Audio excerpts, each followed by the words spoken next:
제22장.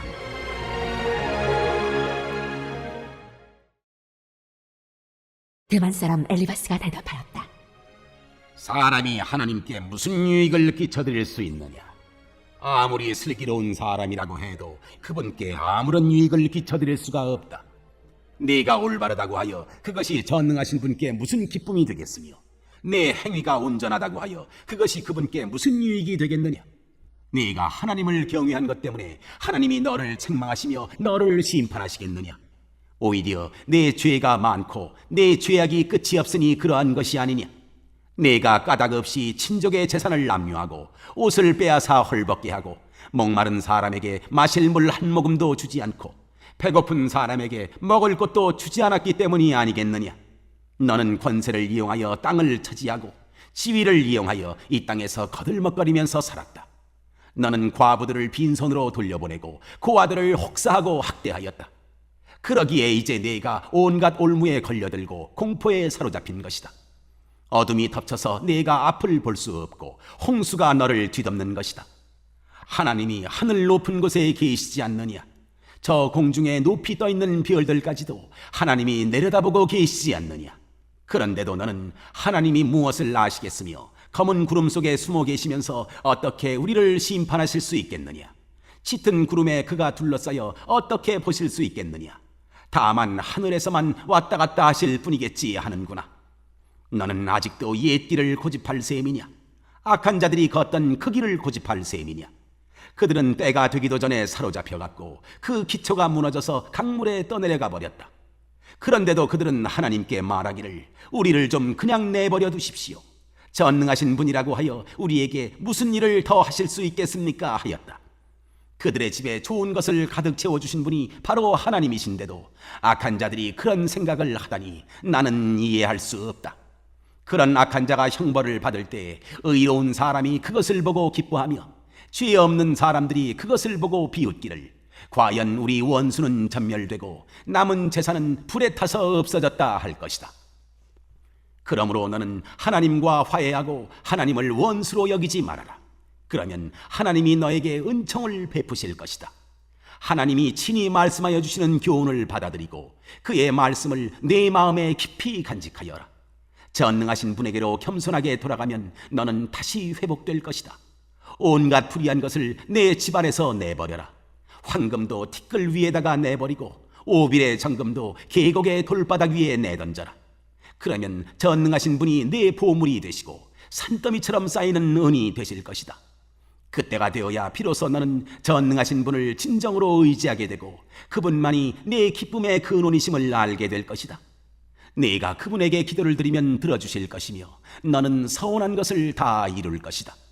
하는 일마다 다 잘되고 빛이 네가 걷는 길을 비추어 줄 것이다. 사람들이 쓰러지거든 너는 그것이 교만 때문이라고 일러주어라. 하나님은 겸손한 사람을 구원하신다. 그분은 죄 없는 사람을 구원하신다. 너도 깨끗하게 되면 그분께서 구해주실 것이다.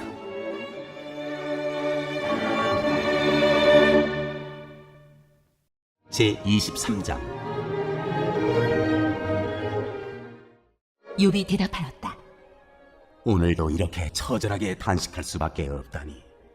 내가 받는 이 고통에는 아랑곳 없이 그분이 무거운 손으로 여전히 나를 억누르시는구나. 그분이 계신 곳을 알 수만 있다면, 그분의 보좌까지 내가 이를 수만 있다면 그분 앞에서 내 사정을 아뢰련만, 내가 정당함을 입이 닳도록 변론하련만. 그러면 그분은 무슨 말로 내게 대답하실까? 내게 어떻게 대답하실까? 하나님이 힘으로 나를 억누르실까? 그렇지 않을 것이다. 내가 말씀을 드릴 때 귀를 기울여 들어주실 것이다. 내게 아무런 잘못이 없으니 하나님께 떳떳하게 말씀드릴 수 있을 것이다. 내 말을 다 들으시고 나서는 단호하게 무죄를 선언하실 것이다. 그러나 동쪽으로 가서 찾아보아도 하나님은 거기에 안 계시고 서쪽으로 가서 찾아보아도 하나님을 뵐 수가 없구나. 북쪽에서 이 일을 하고 계실 터인데도 그분을 뵐 수가 없고 남쪽에서 이 일을 하고 계실 터인데도 그분을 뵐 수가 없구나. 하나님은 내가 발 한 번 옮기는 것을 다 알고 계실 터이니 나를 시험해 보시면 내게 흠이 없다는 것을 아실 수 있으련만 내 발은 오직 그분의 발자취를 따르며 하나님이 정하신 길로만 성실하게 걸으며 길을 벗어나서 방황하지 않았건만 그분의 입술에서 나오는 계명을 어긴 일이 없고 그분의 입에서 나오는 말씀을 늘 마음속 깊이 간직하였건만 그러나 그분이 한번 뜻을 정하시면 누가 그것을 돌이킬 수 있으랴. 한번 하려고 하신 것은 반드시 이루고 마시는데 하나님이 가지고 계신 많은 계획 가운데 나를 두고 세우신 계획이 있으면 반드시 이루고야 마시겠기에 나는 그분 앞에서 떨리는구나. 이런 것을 생각할 때마다 그분이 두렵구나. 하나님이 내 용기를 꺾으셨기 때문이고 전능하신 분께서 나를 떨게 하셨기 때문이지. 내가 무서웠던 것은 어둠 때문도 아니고 흑암이 나를 덮은 탓도 아니다.